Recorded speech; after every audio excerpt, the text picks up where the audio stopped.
ఇది ప్రత్యేకమైన సందర్భం. నిన్నటి నుంచి మీరందరూ చూస్తూ ఉన్నారు. మాకు సంబంధించినటువంటి మాలో ఒక్కడైనటువంటి దళితుని అవమానించాము అన్నటువంటి ఒక వీడియో తీసుకుని విపరీతంగా దానికి పెడార్థాలు తీస్తా వైరల్ చేస్తున్న సందర్భాన్ని మేము ఈరోజు చూస్తూ ఉన్నాం. ఒక్కసారి ప్రజలందరికీ కూడా నా నేపథ్యాన్ని నేను ఒకసారి గుర్తు చేసుకోవాలి. నేను కూడా అణగారిన ప్రజల వర్గాల నుంచి వచ్చిన వాడిని, ఒక బీసీని. ఎన్నో సంవత్సరాలుగా బీసీ ఉద్యమాల్లో కానీ దళిత ఉద్యమాల్లో కానీ రాజ్యాంగబద్ధంగా మాకు రావాల్సినటువంటి హక్కుల గురించి పోట్లాడేవాడిని. నిరంతరం ఈ ఉద్యమాల్లో మునిగి తేలేవాడిని. ఎంఆర్పిఎస్ ఉద్యమంలో కూడా 10-15 సంవత్సరాలుగా నేను అసోసియేట్ అయినా నేరుగా. నేను ఎప్పుడు కూడా ఈ కండువా వేసుకోవడానికి మొహమాట పడలేదు, ఈ ఉద్యమంలో పాల్గొనడానికి జంకలేదు.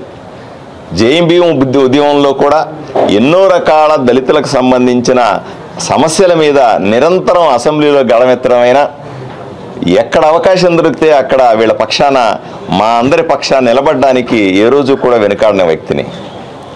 ఆ నేపథ్యం నుంచి వచ్చి నేను మళ్ళీ చెప్తా ఉన్నా, ఎన్నికల సందర్భంలో ఆదోనిలో నేను క్యాండిడేట్గా వచ్చి భారతీయ జనతా పార్టీ అభ్యర్థిగా ఇక్కడ పోటీ చేస్తున్న సందర్భంలో ఇదే కండువాలు వేసుకొని, ఇదే దళిత ఉద్యమాలకు సంబంధించినటువంటి కండువాలు వేసుకొని జై భీమ్ అంటూ, జై అంబేద్కర్ అంటూ గ్రామాన తిరిగి మేము ప్రజలకు మంచి చేస్తాం, మేము కూటమి ప్రభుత్వం రాగానే దళితులకు కావాల్సిన హక్కుల్ని 100% ఇస్తామనే ఉద్దేశంతో హామీలు ఇచ్చి వీళ్ళందరి సహకారంతో ఇక్కడ ఉన్న ఆదోనిలో ఉన్నటువంటి జిల్లాలో ఉన్నవాళ్ళైతే రాష్ట్రంలో ఉన్నవాళ్ళు, చివరికి మా దైవ సమానులు మందకృష్ణ మాదిగ గారు కూడా ఆ సందర్భంలో మా దగ్గరికి వచ్చి ఇక్కడ నా ఎన్నికల ప్రచారానికి వచ్చి దళిత బిడ్డ, దళితులకు నిరంతరం తోడుండే పార్థసారథిని గెలిపించాల్సిందిగా ఆ రోజు ఆయన ప్రజలను కోరిన విషయాన్ని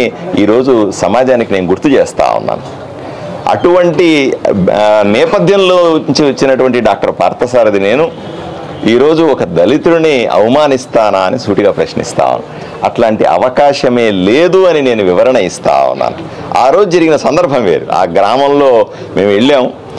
ఆ గ్రామంలోనికి సంబంధించిన సర్పంచ్ చంద్రశేఖరు ఎంతో కాలంగా వైఎస్ఆర్సీపీ పార్టీలో ఉన్నాడు. ఎన్నికల తరువాత మా ఆలోచన విధానం నచ్చి మేము ఇది అణగారిన ప్రజలకు చేస్తున్న సేవల్ని దృష్టిలో పెట్టుకొని మాతో చేరినాడు, మా పార్టీలోకి వచ్చినాడు. మా పార్టీలో ఎంతో గౌరవంగా మేము చూసుకుంటున్న పరిస్థితిని ఈరోజు మీరందరూ కూడా గమనించాల్సిన అవసరం ఉంది.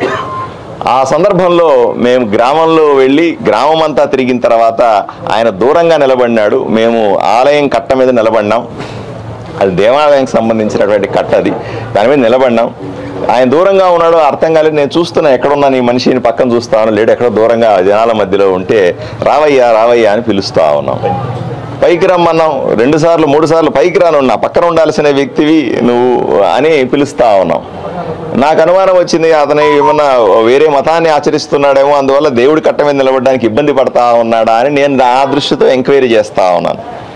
ఈ సందర్భంలో టీడీపీ లీడర్ అయినటువంటి కృష్ణమ్మ గారు చెప్పారన్నటువంటి మీ కూడా మీరు చూశారు. ఇవన్నీ కూడా నేను మీకు ప్రజలకందరికీ కూడా స్పష్టంగా చెప్పాను. ఏ రోజు కూడా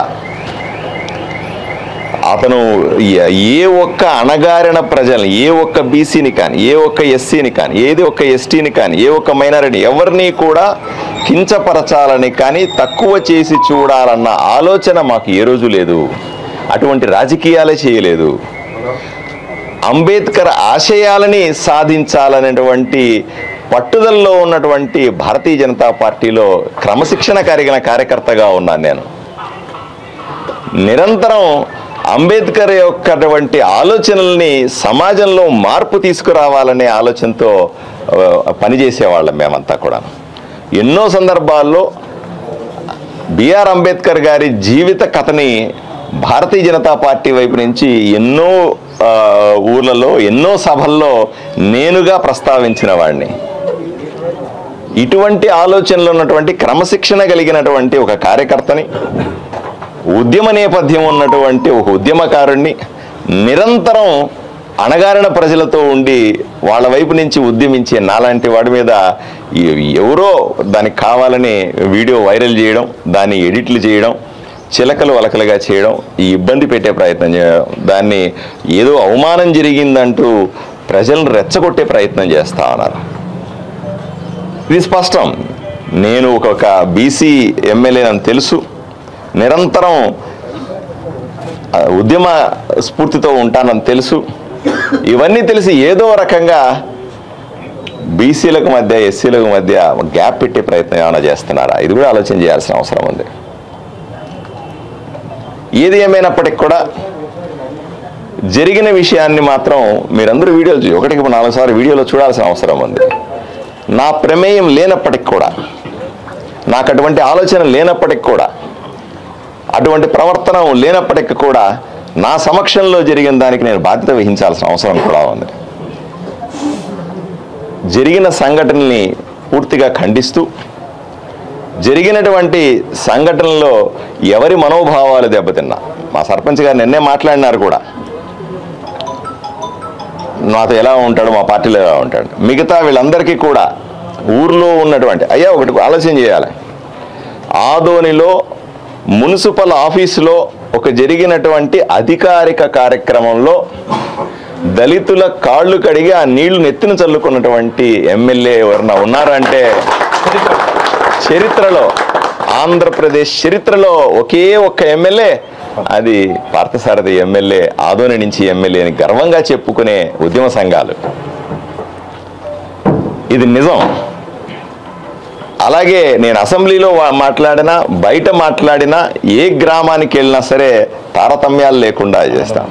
అందరూ అన్నదమ్ముల్లాగా బతుకుతా ఉన్నాం. ఇక్కడ మా మధ్య గొడవలు పెట్టే ప్రయత్నం, మా మధ్య చిచ్చు పెట్టే ప్రయత్నం, ఏదో పార్థసారథి దళితుల వ్యతిరేకని చూపించి దాని ద్వారా రాజకీయ పబ్బం గడుపుకుందామనే ప్రయత్నం, ఏదో విధంగా పార్థసారథిని దళితులకు దూరం చేద్దామనే ప్రయత్నం, ఏదో విధంగా బురద జల్లి దాంట్లో రాక్షసానందం పొందుదామనే ప్రయత్నం, ఇవన్నీ కూడా ప్రజలు కళ్ళతో చూస్తూ ఉన్నారు. ఏది ఏమైనప్పటికీ కూడా నిన్నటి జరిగినటువంటి ఆ వీడియో చూసి అనుమానం వచ్చిన ప్రతి ఒక్కరికి కూడా, ఆ వీడియో చూసి బాధపడిన ఎవరికైనా సరే, లేదా దాని నిజమో కాదో అబద్ధమో తెలియక కన్ఫ్యూజన్లో ఉన్న ఎవరికైనా సరే నేను సమాధానం చెప్పాల్సిన అవసరం ఉంది. అందువల్లే ఈ సమావేశాన్ని ఏర్పాటు చేసి నా తోటి ఉద్యమకారులందరితో పూర్తి స్థాయిలో చర్చించినాం. దీన్ని ఎలా ఎదుర్కోవాలా అన్న విషయాన్ని కూడా మేము స్పష్టంగా ఆలోచన చేశాం. అన్నింటికంటే ముందు రాజకీయంగా ఎదుర్కోవడం సులభం, సామాజికంగా నేను ఎప్పుడు వాళ్ళతో ఉంటాను కాబట్టి వాళ్ళతో నాకు ఎప్పటికీ గొడవలు వచ్చే అవకాశం లేదు. అయినప్పటికీ కూడా ఈ జరుగుతున్నటువంటి ప్రచారం మీద ఎక్కడో చోట ఆపాల్సిన అవసరం ఉంది. ప్రచారము దుష్ప్రచారం అని చెప్పాల్సిన అవసరం ఉంది. అందువల్ల ఈ సభాముఖంగా మా అందరి సమక్షంలో, మీడియా సమక్షంలో జరిగిన వాటికి చింతిస్తూ ఉద్యమ సంఘాలకు కానీ, దళిత సంఘాలకు కానీ, దళితులకు కానీ, మా బీసీలకు కానీ, అణగారిన వర్గాలకు ఎవరైనా సరే నేను బహిరంగంగా క్షమాపణ చెప్తా ఉన్నాను. ఎందుకంటే చాలామంది అంటారు, ఏమండి క్షమాపణ చెప్తున్నారు ఎట్లా అని. అయ్యా, మా తోటి సహోదరులకి, నా తోట నేను నిరంతరము తిరిగే అన్నదమ్ములకి, నిరంతరం ఉద్యమం నుండే మా మధ్య ఒకరికొకరు క్షమాపణలు చెప్పుకోవడాన్ని నేను చిన్నతనంగా భావించట్లేదు, దాన్ని గర్వంగా భావిస్తా ఉన్నాను. దళితుల కాళ్ళు పట్టుకొని, దళితుల కాళ్ళు కడిగి ఎత్తున నీళ్లు చల్లుకున్న వాడికి, దళిత సంఘాలకి క్షమాపణలు చెప్పడం పెద్ద విషయం ఏమీ కాదని నేను నమ్ముతాను. ఈ రోజు కాదు, ఏ రోజుకైనా సరే నా గతం ఎలాగుందో భవిష్యత్తు కూడా అలాగే ఉంటుంది. దళిత సంఘాల కోసం, దళిత సంఘాల ఆశయాల కోసం, అంబేద్కర్ స్ఫూర్తి కోసం, బలహీన వర్గాల అధికారాల కోసం, హక్కుల కోసం నిరంతరం పోరాటాన్ని మేమందరూ కొనసాగిస్తామని, మా మధ్య గొడవలు పెట్టే ప్రయత్నం చేసే వాళ్ళ ఆటలు సాగవని స్పష్టంగా ఈ పత్రికాముఖంగా తెలియజేస్తాం.